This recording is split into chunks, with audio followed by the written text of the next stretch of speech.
क्या किसी के 2 डैड हो सकते हैं? लेकिन इस बुक के राइटर के थे। उनके रिच डैड उन्हें पैसे की इम्पोर्टेंस सिखाते हैं और पुअर डैड वैल्यूज की। तो राइटर को अपने दोनों डैड के एक्सपीरियंस से काफी कुछ सीखने को मिला, जो वो अपने रीडर्स के साथ शेयर करते हैं। इस बुक से हम क्या सीखेंगे? अमीर लोग पैसे के लिए काम नहीं करते, बल्कि पैसा उनके लिए काम करता है। आप कितना कमाते हैं, इससे ज्यादा मायने रखता है कि आपके पास कितना है। अपने काम से काम रखना सीखिए। टैक्स किस तरह काम करते हैं? अमीर लोग पैसा इन्वेंट करते हैं। सीखने के लिए काम करिए, पैसे के लिए नहीं। सीखिए किस तरह लाइफ की हर्डल्स को दूर किया जाए। शुरुआत कीजिए। रॉबर्ट कियोसाकी, जो कि इस किताब के लेखक हैं, उनके 2 पिता थे। उनके एक पिता जो पढ़े लिखे पीएचडी होल्डर थे, मगर जिंदगी भर गरीब ही रहे और गरीबी में ही मरे। इसलिए रॉबर्ट उन्हें पुअर डैड कहते थे। वहीं उनके दूसरे पिता बहुत पढ़े लिखे तो नहीं थे, मगर काफी अमीर थे। उन्हें रॉबर्ट रिच डैड बुलाते थे। अब ये सोचने की बात है कि किसी भी इंसान के एक ही वक्त में 2 पिता कैसे हो सकते हैं। उनके गरीब पिता का बस एक ही सपना था कि रॉबर्ट खूब मेहनत से पढ़ाई करने के बाद किसी बड़ी सी कंपनी में नौकरी करके अपना भविष्य सुरक्षित कर ले। मगर रॉबर्ट के दूसरे पिता, जो अमीर थे, वे दरअसल रॉबर्ट के दोस्त माइक के पिता थे। वे चाहते थे कि रॉबर्ट अपनी जिंदगी में कुछ चैलेंज ले, क्योंकि सारे सबक सिर्फ स्कूल में ही नहीं सीखे जाते। कुछ सबक ऐसे होते हैं जिन्हें इंसान अपनी जिंदगी के तजुर्बों से ही सीखता है। स्कूली पढ़ाई सिर्फ अच्छे ग्रेड्स दिला सकती है, मगर जिंदगी की पढ़ाई बहुत कुछ सिखाती है। बेशक पढ़ाई लिखाई की अपनी अहमियत है, मगर सिर्फ इसके भरोसे बैठकर ही सब कुछ हासिल नहीं किया जा सकता। लेसन 1। अमीर लोग पैसे के लिए काम नहीं करते। एक बार एक आदमी था जिसके पास एक गधा था। जब भी उसे अपने गधे से कुछ मेहनत करवानी होती थी, तो वे एक गाजर को उसके सामने लटका देता था। उस गाजर को देखते ही गधा उसे खाने के लालच में काम करता चला जाता था। उसे उम्मीद थी कि एक दिन वो उस गाजर तक पहुंच ही जाएगा।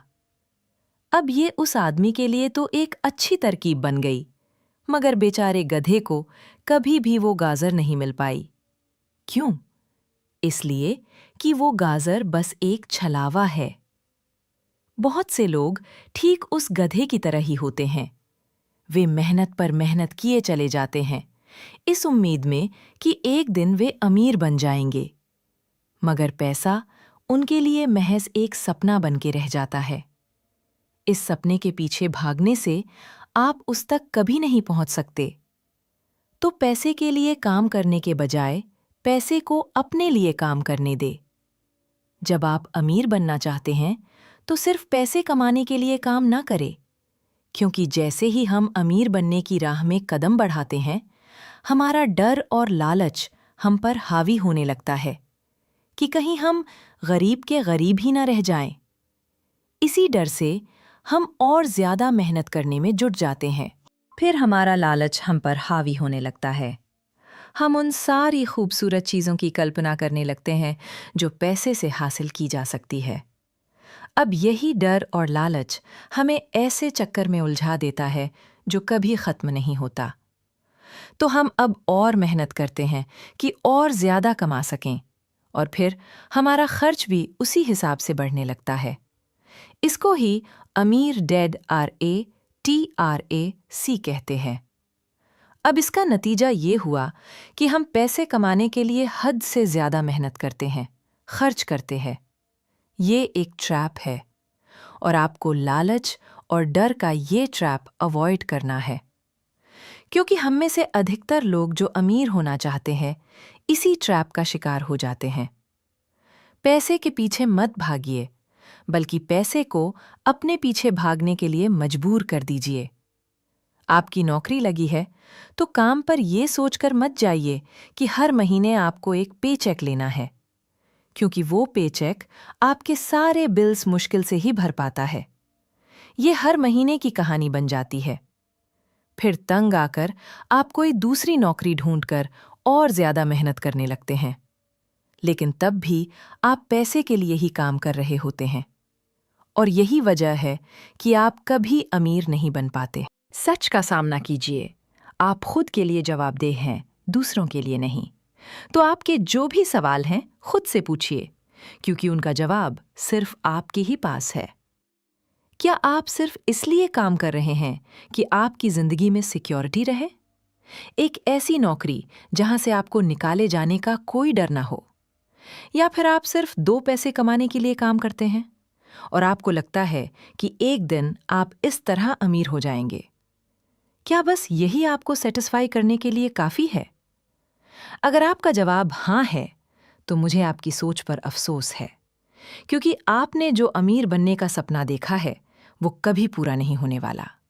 आप हमेशा गरीबी में ही जिएंगे। लेकिन अगर आपका जवाब ना है, तो आपका पहला कदम ये होगा कि सबसे पहले आप अपने मन से डर हटा दीजिए, क्योंकि ज्यादा पैसा ना कमा पाने का डर और लालच ही आपको बगैर सोचे समझे काम करने के लिए मजबूर करता है, और हमारा यही कदम हमें नाकामयाबी की तरफ धकेलता है। बेशक हम सब के अंदर डर और चाहत की भावना होती है, लेकिन उन्हें खुद पर इतना हावी न होने दे कि हम उनके बस में होकर उल्टे सीधे फैसले लेने लग जाएं। बेहतर होगा कि हम जो भी करें, पहले उसके बारे में खूब सोच लें। हमेशा दिल से नहीं, बल्कि दिमाग से काम लें। हर सुबह अपने आप से पूछिए, क्या आप उतना कर पा रहे हैं जितना कि आपको करना चाहिए? क्या आप अपनी पोटेंशियल का पूरा इस्तेमाल कर पा रहे हैं? आम लोगों की तरह सोचना छोड़ दीजिए, जो काम सिर्फ और सिर्फ पैसे के लिए करते हैं। ये सोचना छोड़ दीजिए कि मेरा बॉस कम पैसा देता है, मुझे ज्यादा मिलना चाहिए, मैं इससे ज्यादा कमा सकता हूं। याद रखिए, आपकी परेशानियों के लिए सिर्फ आप जिम्मेदार हैं, कोई और नहीं। बॉस आपकी सैलरी नहीं बढ़ाता तो उसे इल्जाम मत दीजिए, टैक्स को इल्जाम मत दीजिए। जब आप खुद की समस्याओं की जिम्मेदारी लेते हैं, तब सिर्फ आप ही उसका हल निकाल सकते हैं। यही वो पहला सबक है जो अमीर डैड ने रॉबर्ट को सिखाया। इस सबक का एक पार्ट ये भी था कि अमीर डैड ने उन्हें एक कन्वीनियंस स्टोर में काम पर लगा दिया। उन्हें इस काम के कोई पैसे नहीं मिले, वे बस काम करते रहे।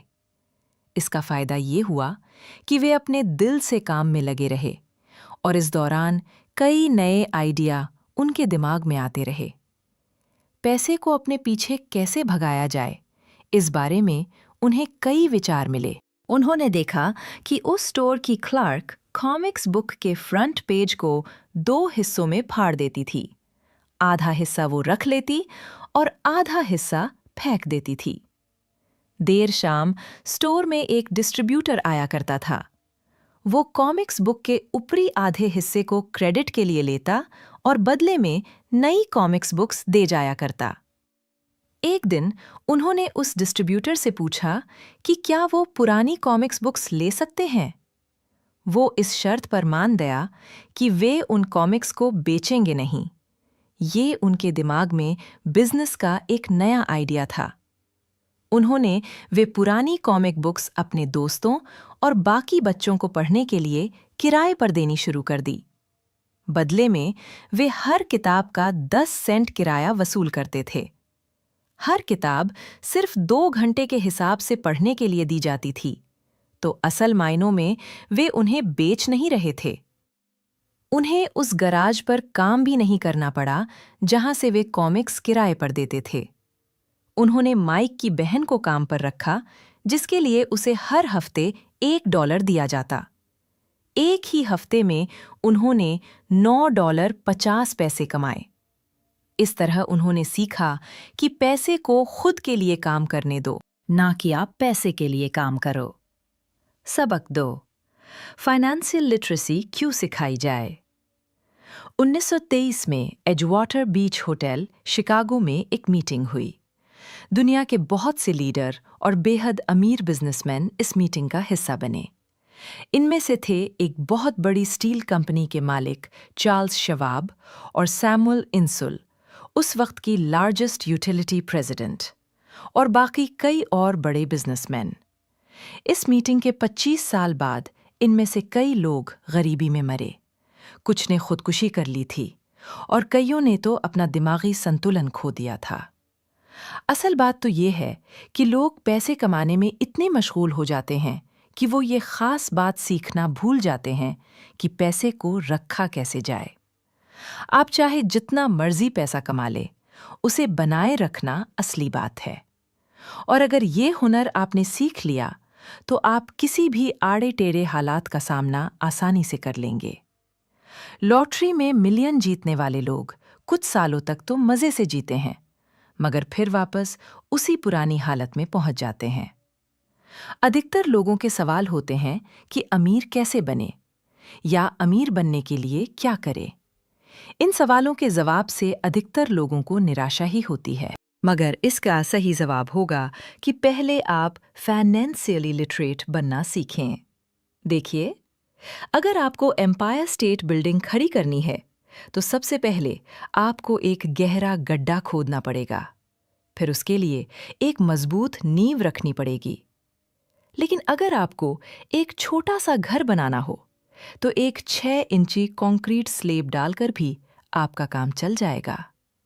मगर अफसोस तो इसी बात का है कि हम में से ज्यादातर लोग 6 इंची स्लेब पर एक एम्पायर स्टेट बिल्डिंग खड़ी करना चाहते हैं, और वे ऐसा करते भी हैं तो जाहिर है कि बिल्डिंग टूटेगी ही टूटेगी। गरीब डेड रॉबर्ट से बस यही चाहते थे कि वे खूब पढ़ाई करे, लेकिन अमीर डेड उसे फाइनेंशियली लिटरेट बनना चाहते थे। ज्यादातर स्कूल सिस्टम बस घर बनाना सिखाते हैं, मजबूत फाउंडेशन नहीं। स्कूली शिक्षा और पढ़ाई की अपनी अहमियत है, मगर असल जिंदगी में ये ही सब कुछ नहीं है। लायबिलिटीज और एसेट्स के बीच फर्क समझें और एसेट्स खरीदें। सुनने में बड़ी आसान बात लगती है, लेकिन यही एक रूल है जो आपको अमीर बनाने में मदद करेगा। अक्सर गरीब और मिडिल क्लास लोग लायबिलिटीज को एसेट समझ लेते हैं, मगर अमीर जानता है कि असल में एसेट्स होते क्या हैं और वो वही खरीदता है। अमीर डैड किस प्रिंसिपल में यकीन रखते हैं, जिसका मतलब है कीप इट सिंपल स्टूपिड। उन्होंने लेखक और उसके दोस्त माइक को यही सिंपल बात सिखाई, जिसकी बदौलत वे इतनी मजबूत फाउंडेशन रखने में कामयाब रहे। इस सीख की यही सिंपल बात है कि लायबिलिटीज और एसेट्स के बीच फर्क समझें और एसेट्स खरीदें। लेकिन अगर ये इतना ही सिंपल है तो हर आदमी अमीर होता है ना? मगर यहां मामला उल्टा है। ये दरअसल इतना सिंपल है कि हर कोई इस बारे में सोचता तक नहीं है। लोगों को लगता है कि उन्हें लायबिलिटीज और एसेट्स के बीच फर्क पता है, मगर उन्हें सिर्फ लिटरेसी के बारे में मालूम है, फाइनेंशियल लिटरेसी के बारे में नहीं। पीडीएफ में कुछ ड्राइंग्स दी गई हैं जिसकी मदद से अमीर डैड ने एसेट्स और लायबिलिटीज के बीच का फर्क समझाया। एसेट्स का कैश फ्लो पैटर्न कुछ इस तरह होता है: income statement, balance sheet. Income statement को प्रॉफिट और लॉस का स्टेटमेंट मानकर चलना चाहिए। इसका सिंपल सा मतलब है इनकम कि आपके पास कितना पैसा आया, और एक्सपेंस है कि आपसे कितना पैसा खर्च हुआ। बैलेंस शीट एसेट्स और लायबिलिटीज के बीच बैलेंस बताती है। बहुत से पढ़े लिखे अकाउंटेंट्स को भी ये पता नहीं होता कि आखिर बैलेंस शीट और इनकम स्टेटमेंट कैसे एक दूसरे से जुड़े हैं। लायबिलिटी में कैश फ्लो कुछ ऐसा होगा: इनकम स्टेटमेंट, बैलेंस शीट। अब ये चार्ट देखने में बहुत सिंपल है, इसे आसानी से लोगों को समझाया जा सकता है। एसेट्स वे चीजें होती हैं जो आपके लिए पैसे कमाने का काम करती है। मान लो आप कोई घर खरीदकर उसे किराए पर देते हैं, तो उसी किराए से आप वो लोन भी चुका सकते हैं जो आपने घर खरीदने के लिए लिया था। अब घर भी आपका हुआ और उससे मिलने वाला किराया भी। इसके उलट लायबिलिटीज आपकी जेब से पैसे खर्च करवाती है, जैसे कि घर खरीदकर उसमें रहने से आपको कोई किराया नहीं मिलने वाला। तो अब आप समझ गए होंगे कि अगर अमीर बनना है तो एसेट्स खरीदिए और गरीब ही रहना है तो लायबिलिटीज। अमीर लोगों के पास ज्यादा पैसा इसलिए होता है कि वे इस प्रिंसिपल पर यकीन करते हैं। वहीं दूसरी तरफ गरीब लोग इस प्रिंसिपल को ठीक से समझ ही नहीं पाते। इसीलिए इस बात पर जोर दिया जा रहा है कि सिर्फ लिटरेट नहीं, बल्कि फाइनेंशियली लिटरेट बनिए। सिर्फ नंबर से कुछ नहीं होता। फर्क तो तब पड़ता है जब आप अपनी कहानी खुद लिखें। अधिकतर परिवारों में ये देखा गया है कि जो मेहनती होता है उसके पास पैसा भी ज्यादा होता है, मगर उसका फायदा क्या जब सारा पैसा लायबिलिटीज में ही खर्च हो जाए। अब देखिए, ये एक मिडिल क्लास का कैश फ्लो है। Income statement, balance sheet. ये चार्ट दिखाता है कि मिडिल क्लास आदमी अपना पैसा किस तरह खर्च करता है, और अगर यही उनका तरीका रहता है तो सारी जिंदगी वे मिडिल क्लास ही बनकर रहते हैं, या क्या पता उससे भी नीचे चले जाएं। क्योंकि आप देख सकते हैं कि उनका सारा पैसा लायबिलिटीज में ही खर्च हो रहा है। कभी मॉर्टेज, कभी rent, car loan, house loan, credit card का बिल, फीस और भी न जाने क्या क्या। उनकी सारी कमाई इसी में खर्च हो जाती है। दूसरी ओर गरीब लोग हैं जिनकी कोई लायबिलिटी तो नहीं है, मगर उनके कोई एसेट्स भी नहीं होते।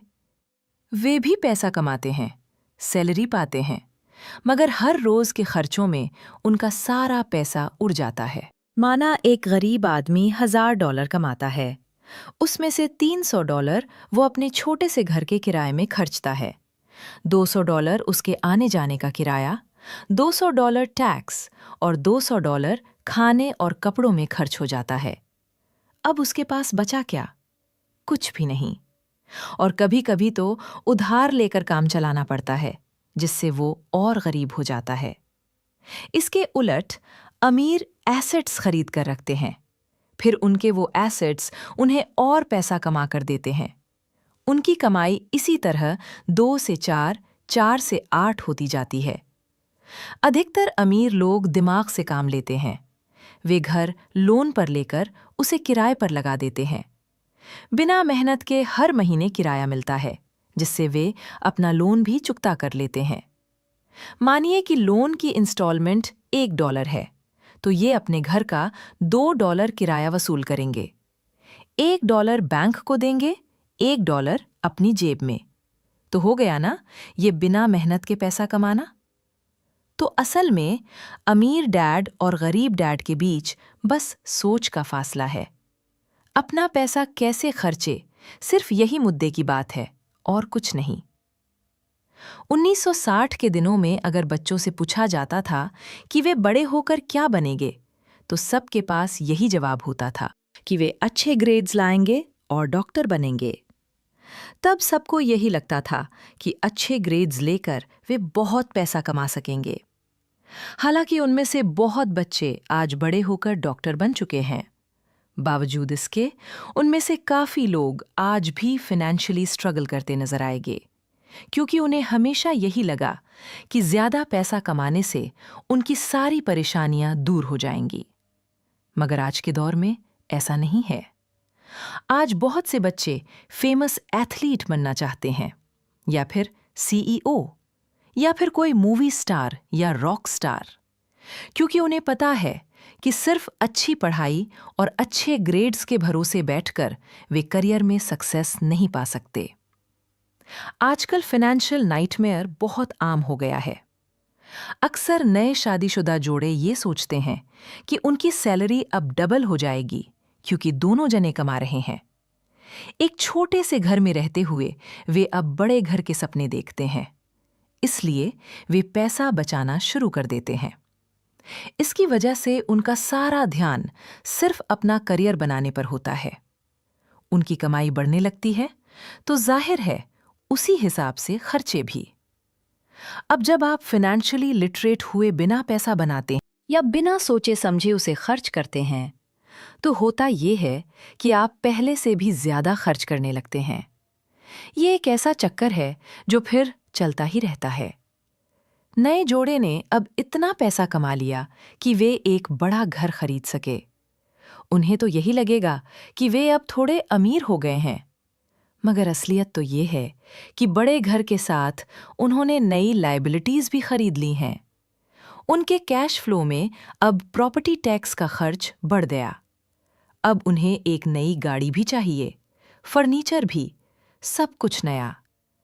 उनकी लायबिलिटीज बढ़ती ही चली जा रही है और ज्यादातर होता यही है कि इनकम के साथ साथ खर्चे भी बढ़ने लगते हैं। फिर एक दिन अचानक इस सच्चाई का खुलासा होता है, मगर तब तक हम इस रेट रेस में बुरी तरह फंस चुके होते हैं। फिर ऐसे ही लोग हमारे लेखक रॉबर्ट के पास आकर पूछते हैं कि अमीर कैसे बना जाए। अब यही सवाल तो मुसीबत की जड़ है, क्योंकि सबको लगता है कि पैसा ही हर चीज का इलाज है। ये मानना ही एक बड़ी गलती है। उनकी समस्या ये नहीं है कि वे ज्यादा नहीं कमा रहे, बल्कि ये है, एक कहावत है जो यहाँ पर लागू होती है, जब तुम खुद को एक गहरे गड्ढे में पाओ तो और खोदना छोड़ दो। क्यों ज्यादातर लोग पब्लिक स्पीकिंग से घबराते हैं? मनोचिकित्सकों का मानना है कि लोग इसलिए घबराते हैं क्योंकि उन्हें रिजेक्शन का डर होता है, औरों से अलग होने का भय होता है। लोग हमारे बारे में क्या सोचेंगे या हम पर कहीं हंस न दें, यही सोचकर अधिकांश लोग पब्लिक स्पीकिंग से दूर भागते हैं। वे वही करना पसंद करते हैं जो सब कर रहे होते हैं। वे खुद को भीड़ का हिस्सा बनाकर संतुष्ट हो जाते हैं। आपका घर आपका सबसे बड़ा एसेट है। लोन लीजिए, अब प्रमोशन हो गया है, अब सैलरी बढ़ गई है तो नया घर लो। यही सब बातें हम लोगों से सुनते रहते हैं और फिर हम भी उसी रास्ते पर चल पड़ते हैं, क्योंकि जो सब कर रहे हैं वो जरूर सही होगा, है कि नहीं? मगर नहीं, ऐसा बिल्कुल नहीं है। अमीर डैड ने कहा था कि जापानीज लोग 3 चीजों की ताकत जानते थे: तलवार, कीमती जवाहरात और शीशा।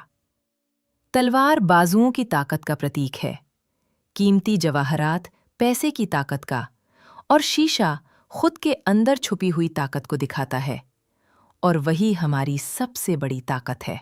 जब आप खुद को जानते हो, शीशे के सामने अगर आप खुद से सवाल पूछ सकते हो कि मैं सही हूं या मुझे भी भीड़ का हिस्सा बनकर रहना चाहिए, तो जो जवाब आपको मिलेगा वही आपकी असली ताकत है।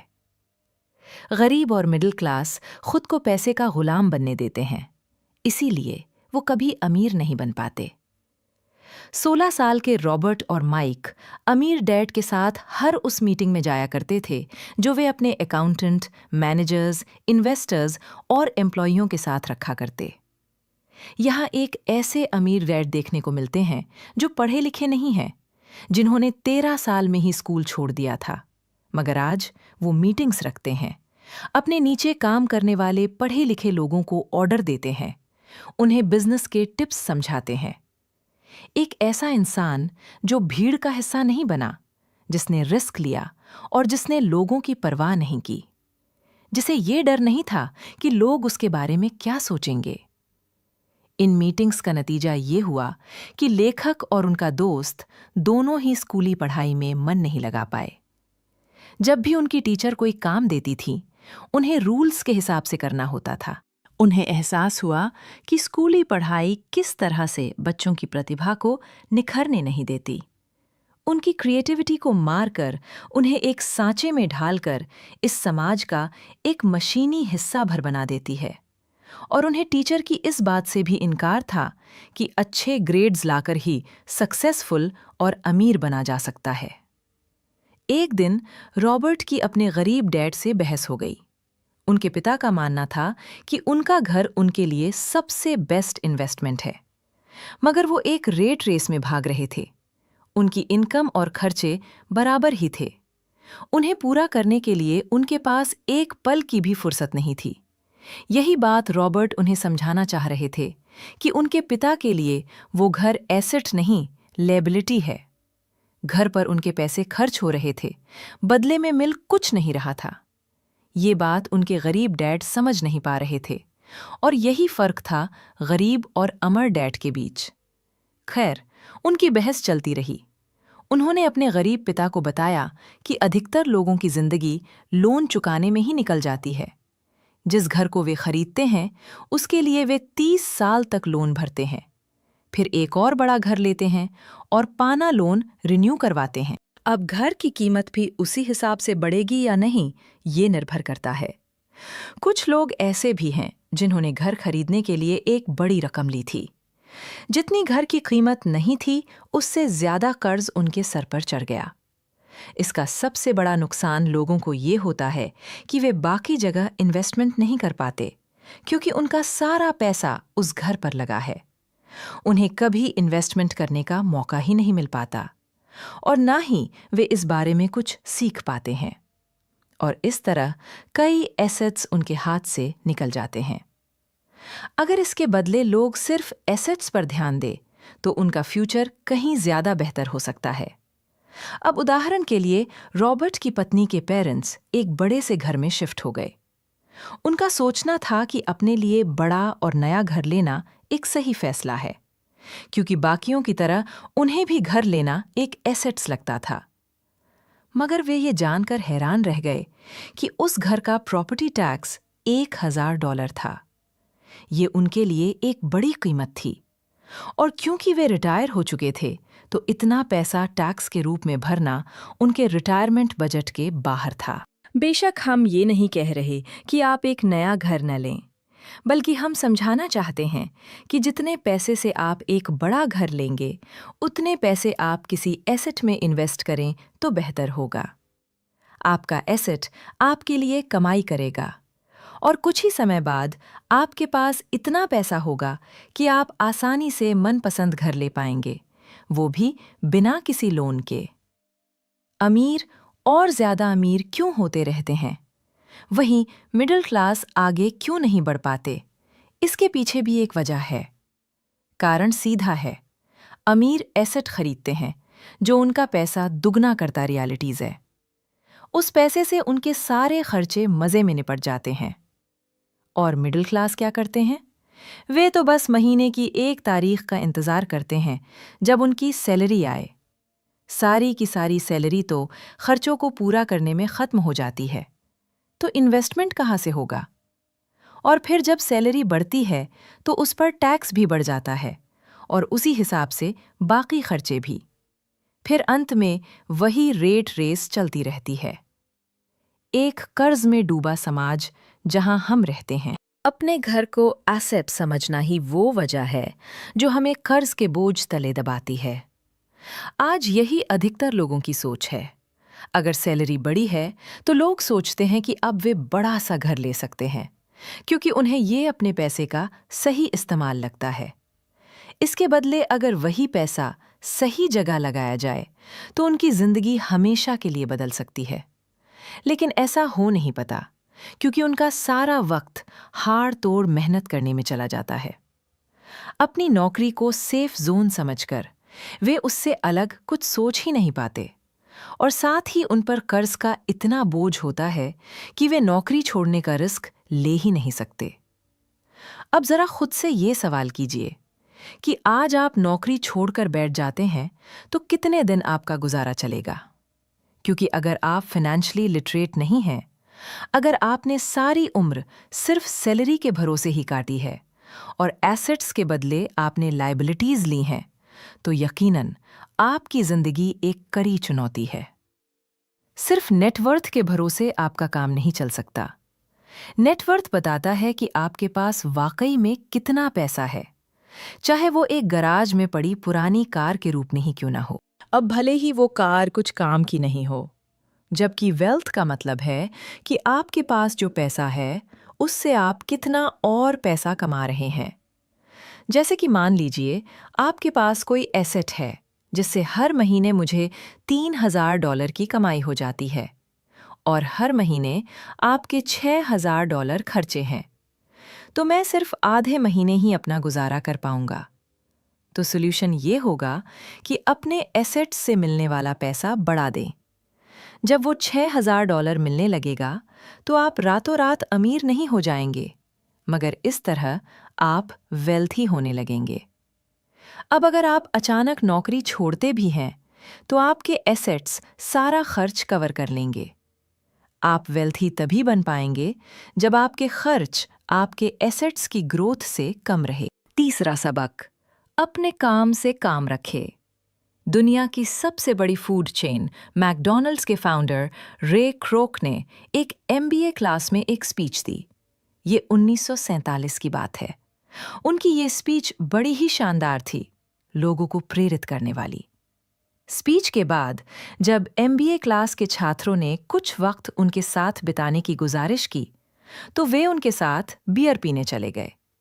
बातों बातों में रे ने अचानक एक सवाल किया, क्या आप लोग जानते हैं कि मैं किस बिजनेस में हूं? अब ये बात तो सबको मालूम थी कि वे हैमबर्गर बेचते थे। इस बात पर वे हंसने लगे और बोले कि उनका असल बिजनेस तो रियल एस्टेट है। क्योंकि मैकडॉनल्ड के लिए हर लोकेशन का चुनाव सोच समझकर किया जाता है। जहां उसकी फ्रेंचाइजी बनाई जाती है, वो जमीन भी साथ ही बेची जाती है। तो इसका सीधा मतलब है कि मैकडॉनल्ड की फ्रेंचाइजी खरीदने वाले को वो जमीन भी खरीदनी पड़ती थी। तो इस तरह से ये एक रियल एस्टेट बिजनेस भी हुआ। यही सबक अमीर डैड ने रॉबर्ट को सिखाया कि अक्सर लोग खुद के लिए छोड़कर बाकी सब के लिए काम करते हैं। वे टैक्स पे करके गवर्नमेंट के लिए काम करते हैं, उस कंपनी के लिए काम करते हैं जहां वे नौकरी करते हैं, बैंक का मॉर्टेज देकर उसके लिए काम करते हैं। और ये सब इसलिए क्योंकि हमारा एजुकेशन सिस्टम ही ऐसा है। स्कूल हमें एम्प्लॉय बनना सिखाता है, ना कि एम्प्लॉयर। जो आप पढ़ते हैं वही आप बनते हैं। अगर आपने साइंस पढ़ी तो डॉक्टर, मैथमेटिक्स पढ़ी तो इंजीनियर, मतलब जो आपने पढ़ा वो आप बने। अब मुसीबत तो ये है कि इससे छात्रों का कोई भला नहीं हो पाता, क्योंकि वे नौकरी और बिजनेस के बीच के फर्क में उलझ कर रह जाते हैं। जब कोई पूछता है कि आपका क्या बिजनेस है, तो आपको ये नहीं बोलना चाहिए कि मैं तो एक डॉक्टर हूं या एक बैंकर हूं, क्योंकि वो आपका प्रोफेशन है, बिजनेस नहीं। कहने का मतलब है कि आप जो करते हैं उसे अपना बिजनेस बनाइए, नौकरी नहीं। अपनी सारी उम्र दूसरों के लिए काम करके उन्हें अमीर करने में बर्बाद ना करें, बल्कि खुद की जिंदगी को खुशहाल बनाने के लिए काम करें। बहुत से लोगों को इस बात का एहसास बड़ी देर से होता है कि उनका हाउस लोन उनकी जान ले रहा है, और फिर उन्हें लगता है कि जिसे वे एसेट मानने की गलती कर रहे थे, दरअसल कभी एसेट था ही नहीं। जैसे उन्होंने कार ली तो उससे जुड़े तमाम खर्चे उनकी लायबिलिटीज बन गए। उन्हें पूरा करने के लिए नौकरी जरूरी है, और अगर कभी वो सेफ जॉब उनके हाथों से निकल गई तो उनकी मुसीबतें शुरू हो जाती है। इसीलिए तो हम एसेट कॉलम पर इतना जोर दे रहे हैं ना, कि आपकी इनकम कॉलम पर। और फाइनेंशियली सिक्योर होने का यही एक तरीका है। आप कितने अमीर हैं, ये जानने का सही तरीका नेटवर्थ इसलिए नहीं है क्योंकि जब भी आप अपने एसेट्स बेचते हैं तो उन पर भी टैक्स लगता है। आपको उतना पैसा नहीं मिलता जितना कि आप सोचते हैं। आपके बैलेंस शीट के हिसाब से आपको जितना भी पैसा मिलेगा उस पर भी आपको टैक्स देना पड़ेगा। जो आप कर रहे हैं उसे एकदम मत छोड़िए। ये किताब आपको कभी भी ये सलाह नहीं देगी। अपनी नौकरी करते रहिए, पर साथ ही एसेट्स भी जमा कीजिए। और एसेट्स से मेरा मतलब है सही और असली मायने में एसेट्स। मैं ये नहीं कहूँगा कि आप कोई कार लीजिए, क्योंकि वे मेरी नज़र में एसेट नहीं है, क्योंकि जैसे ही आप उसे चलाना शुरू करते हैं वो अपनी कीमत का 25% खो देती है। जितना हो सके खर्चे में कटौती करें और लायबिलिटीज घटाएं। अब किस तरह के एसेट्स खरीदे जाने? यहाँ हम आपको कुछ उदाहरण देते हैं। ऐसा बिजनेस जहां आपकी मौजूदगी जरूरी न हो, जो दूसरे लोग आपके लिए चलाएं, क्योंकि आप वहां ज्यादा वक्त देंगे तो वो बिजनेस नहीं, नौकरी होगी। रियल एस्टेट में पैसा लगाए, स्टॉक्स और बॉन्ड खरीदे। जब एसेट खरीदे तो अपनी पसंद की चीजों पर पैसा लगाए, क्योंकि आपका मन होगा तभी आप उसमें ध्यान दे पाएंगे। अगर उसमें आपकी रुचि होगी तो आप उसे बेहतर समझ पाएंगे। रॉबर्ट को रियल एस्टेट और स्टॉक्स में रुचि थी, खासकर छोटी कंपनियों में इन्वेस्ट करना। अपने अमीर डैड की सलाह पर उसने अपनी नौकरी कभी नहीं छोड़ी। वो जॉब करता रहा, साथ ही अपने एसेट कॉलम को बड़ा और मजबूत बनाता चला गया। एक पैसा भी जो आप कमाते हैं उसे बेकार न जाने दे। अपने पैसे को अपना गुलाम मानकर चलिए, जो आपके लिए काम करे। आप लग्जरी खरीदना चाहते हैं? शौक से खरीदे, कोई बड़ी बात नहीं। मगर ये न भूलें कि अमीर और मिडिल क्लास में यही सोच का फर्क है। जहां मिडिल क्लास पैसा आते ही पहले लग्जरी में खर्च करेगा, वहीं अमीर आदमी उसे अंत में खरीदेगा। इतना समझ लेने के बाद अब अगले चैप्टर में आप अमीर लोगों के सबसे बड़े सीक्रेट के बारे में जानेंगे। सबक 5, अमीर पैसा इन्वेंट करते हैं।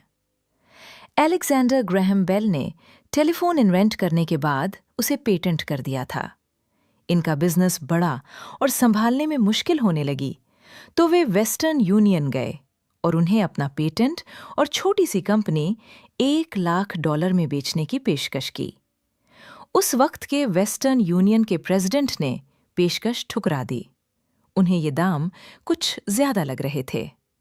और फिर उसके बाद एक बड़ी कंपनी AT&T का जन्म हुआ। रॉबर्ट 1984 से प्रोफेशनल तौर पर पढ़ा रहे हैं।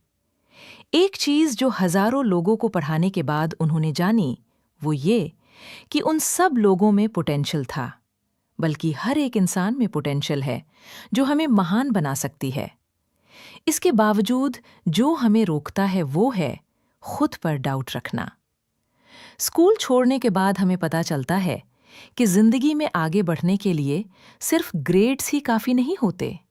जैसे सिर्फ स्मार्ट लोग ही आगे नहीं बढ़ते, बल्कि वे बढ़ते हैं जो बोल्ड भी होते हैं।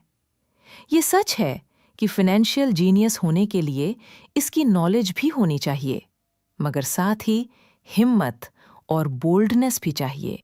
ज्यादातर लोग पैसे के मामले में कोई रिस्क नहीं लेना चाहते, मगर अमीर होने के लिए आपको रिस्क लेने ही पड़ेंगे, क्योंकि हो सकता है आने वाले सालों में एक नया बिल गेट्स पैदा हो या अगला अलेक्जेंडर ग्राहम बेल, और बाकी शायद दिवालिया बनकर गरीब हो जाए। अब ये आपकी मर्जी है, आप इनमें से क्या बनना चाहते हैं। अगर आप अपना फाइनेंशियल IQ बढ़ाते हैं तो बहुत कुछ हासिल कर सकते हैं, और अगर नहीं तो आने वाले साल और भी डरावने हो सकते हैं, क्योंकि हर पुराना जाता है तो नया आता है। तो जो आज है वही सबसे खुशहाल वक्त है। आज के दौर में लोग ज्यादा फाइनेंशियली स्ट्रगल कर रहे हैं, क्योंकि उनकी सोच अभी भी पुरानी है। फिर वे अपनी गलती ना मानकर या तो अपने बॉस को इल्जाम देंगे या नई टेक्नोलॉजी को। जो कभी कल के दौर में एसेट था, वही आज लायबिलिटी बन चुका है। तो आपको अपडेट रहने की जरूरत है। रॉबर्ट ने एक गेम डिजाइन किया है जिसे वे कैश फ्लो कहते हैं।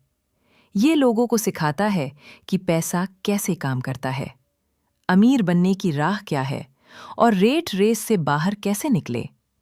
ये सारी चीजें इस गेम से समझाने की कोशिश की गई। एक दिन एक औरत आई।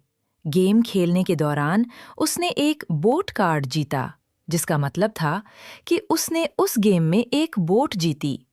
वो औरत बड़ी खुश हुई, मगर जब उसे पता चला कि बोट लेने के लिए उसे एक बड़ी रकम टैक्स भरनी होगी, तो उसकी खुशी गायब हो गई। वो बोट उसके लिए अब एसेट नहीं बल्कि लायबिलिटी बन गई। उसे अब पता चला कि ऐसे तो ये बोट उसकी जान ही ले लेगी। उसे ये आइडिया समझ नहीं आया और रिफंड की मांग की। उसे उसके पैसे वापस मिल गए और वो चली गई। मगर बाद में उसने फ़ोन करके बताया कि उसे अब गेम का आइडिया कुछ समझ आने लगा था। वो उस गेम से अपनी लाइफ को जोड़कर देख पा रही थी।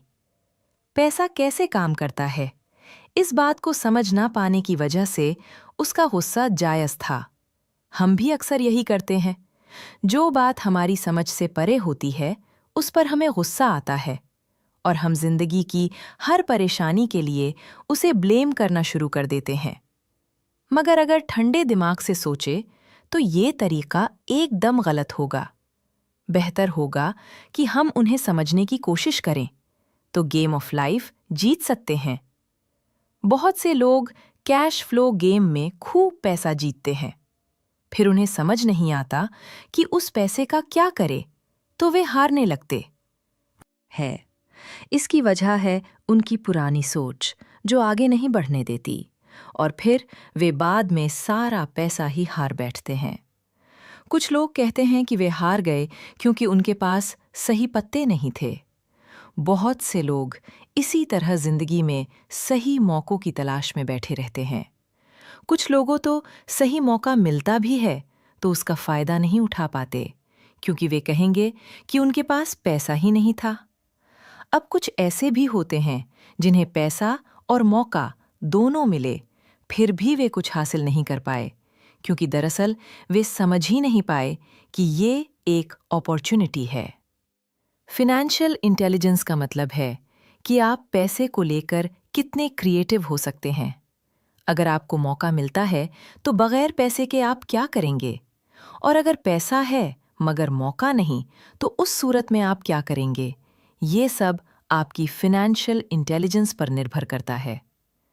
ज़्यादातर लोग इस बात का एक ही सॉल्यूशन जानते हैं कि खूब मेहनत करके खूब पैसा कमाया जाए। लेकिन आपको सीखना है कि अपने लिए मौका कैसे पैदा किया जाए, ना कि उसके इंतज़ार में बैठे रहें। सबसे ख़ास बात अमीरों की जो है, वे ये कि उन्हें पता है पैसा असल चीज़ नहीं है। असल चीज़ है इसका सही मतलब जानना। ये जान लेना कि जो हमें चाहिए वो हम इससे बना सकते हैं। हमारा दिमाग हमारे लिए सबसे बड़ा एसेट होता है। यही हमें सुपर रिच बना सकता है या सुपर पुअर। निर्भर करता है कि हम कैसे इसका इस्तेमाल करें। जो लोग सफल हैं, उनके साथ कदम मिलाकर चलना है, तो आपको ये सीखना पड़ेगा कि पैसा बढ़ाने करने की चाहत 1990 के दशक में एरिज़ोना और फोनिक्स के आर्थिक हालात बुरे चल रहे थे। वहाँ के लोगों को हर महीने $100 बचाने की सलाह दी जा रही थी। बुरे वक्त के लिए पैसा बचाने का विचार कुछ हद तक सही भी है, मगर उस पैसे का क्या फायदा जो आप जमा करते जाते हैं? इससे तो अच्छा है उसका कुछ हिस्सा इन्वेस्ट किया जाए, जो आगे चलकर आपको फायदा दे। खैर, बात करते हैं एरिज़ोना और फोनिक्स के लोगों की जो आर्थिक तंगी झेल रहे थे। ऐसे में इन्वेस्टर को ये एक बढ़िया मौका लगा। लोग जो अपनी प्रॉपर्टी अपने पौने दामों में बेच रहे थे, वो कई इन्वेस्टर्स ने हाथों हाथ खरीद ली। रॉबर्ट ने भी $75,000 की कीमत वाला एक घर सिर्फ $20,000 में खरीद लिया। इसके बाद उन्होंने अटॉर्नी के ऑफिस में एक एड दिया। $75,000 वाला घर सिर्फ $60,000 में लेने के लिए ग्राहकों टूट पड़े। रॉबर्ट का फोन बजना बंद ही नहीं हो रहा था। ये पैसा उनको उस एसेट से मिलने जा रहा था जो उन्होंने प्रॉमिसरी नोट के रूप में ग्राहक से लिया था, और उन्हें ये पैसा कमाने में केवल 5 घंटे लगे। उन्होंने जो $40,000 इन्वेंट किए, वो उनके कॉलम ऑफ एसेट में क्रिएट हुए थे, और बगैर टैक्स के उन्होंने अचानक ही मिले एक मौके का फ़ायदा उठाकर ये पैसे क्रिएट अपने इनकम कॉलम में ऐड कर लिए। कुछ सालों बाद ही उनके इस बिजनेस ने इतना पैसा क्रिएट किया कि उनकी कंपनी की कार, गैस, इंश्योरेंस, क्लाइंट्स के साथ डिनर, ट्रिप और बाकी चीज़ें सब कवर हो गई। जब तक गवर्नमेंट उन खर्चों पर टैक्स लगाती, इनमें से ज़्यादातर चीज़ें प्री टैक्स एक्सपेंसेस में खर्च हो चुकी थीं। कुछ सालों बाद ही जो घर $60,000 में बिका था, अब वो $1,10,000 का था। अभी भी उनके पास कुछ मौके थे, लेकिन वे इतने कम थे कि उनके लिए रॉबर्ट को एक वैल्यूएबल एसेट लगाना पड़ता और अपना वक्त भी। तो वे आगे बढ़ गए।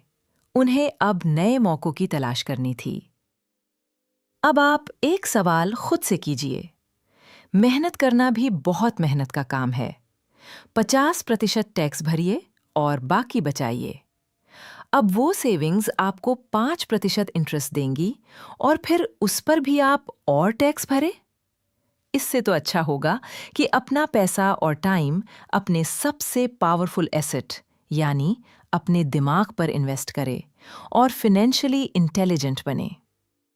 ये दुनिया कभी एक सी नहीं रहती। जो आज है कल नहीं होगा। कभी मंदी तो कभी तेजी का दौर चलता रहेगा। वक्त के साथ टेक्नोलॉजी और बेहतर होती जाएगी।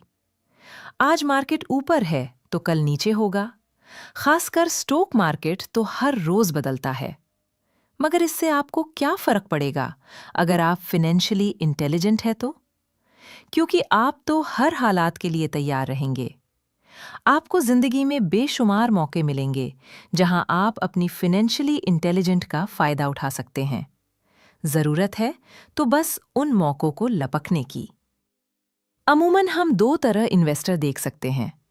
पहले वो जो पैकेज इन्वेस्टमेंट खरीदते हैं और ये काफी आसान और बगैर झंझट का काम है। दूसरे इन्वेस्टर अपने लिए खुद ही इन्वेस्टमेंट्स क्रिएट करते हैं। इनको आप प्रोफेशनल भी कह सकते हैं। जितना ये इन्वेस्ट करते हैं उससे कई गुना ज्यादा पैसा बना लेते हैं। अब अगर आप इस तरह के इन्वेस्टर बनना चाहते हैं तो आपको खास तौर पर इन 3 स्किल्स को समझने की जरूरत है। 1, 2, पैसा बढ़ाइए। जब पैसे की जरूरत पड़े, मिडिल क्लास केवल बैंक जाता है, मगर दूसरे टाइप के इन्वेस्टर पैसा बढ़ाकर कैपिटल रेज करते हैं। उन्हें हमेशा बैंक की जरूरत नहीं पड़ती। 3, स्मार्ट लोगों को ऑर्गेनाइज कीजिए। इंटेलिजेंट लोग वे होते हैं जो अपने से ज्यादा स्मार्ट लोगों के साथ मिलकर काम करते हैं। इसलिए इन्वेस्ट करने से पहले अपने इन्वेस्टमेंट एडवाइजर को चुनें।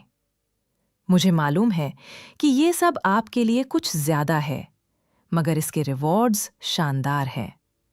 जिंदगी में रिस्क बहुत है, लेकिन उन्हें हैंडल करना सीख कर ही आप अमीर बन पाएंगे।